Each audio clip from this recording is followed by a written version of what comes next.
we're gonna put the story somewhere in the West. So of course, Vegas. I mean, what is more iconic when you think of crazy things that you could do in the West?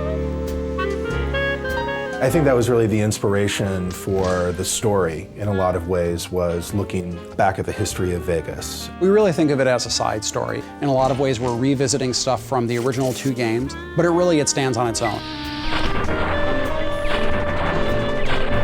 The first thing our creative lead and our project director did was they sat down and they sort of examined what sort of themes they wanted to explore in New Vegas. Every Fallout game pretty much starts with war. War never changes. And the idea behind that is really that humanity has this unending appetite for killing each other.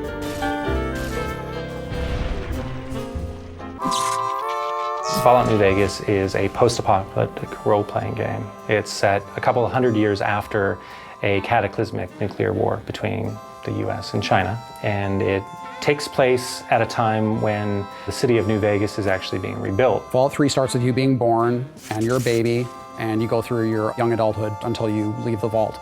In New Vegas, we wanted to say you start the game in a very Vegas sort of cliche style almost.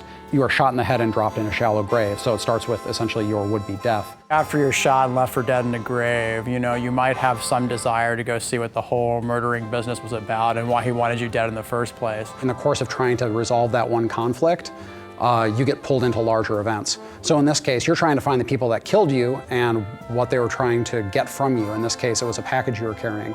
So, of course, as you go around, you find out that what you were carrying is centrally tied into this major conflict in the area between New California Republic and Caesar's Legion and Mr. House, who's the guy that sort of runs the strip in New Vegas.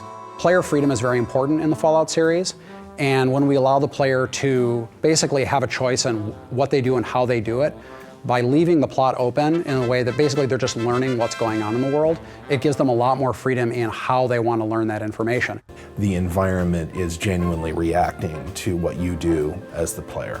You have a pretty extraordinary amount of control over the outcome of the game.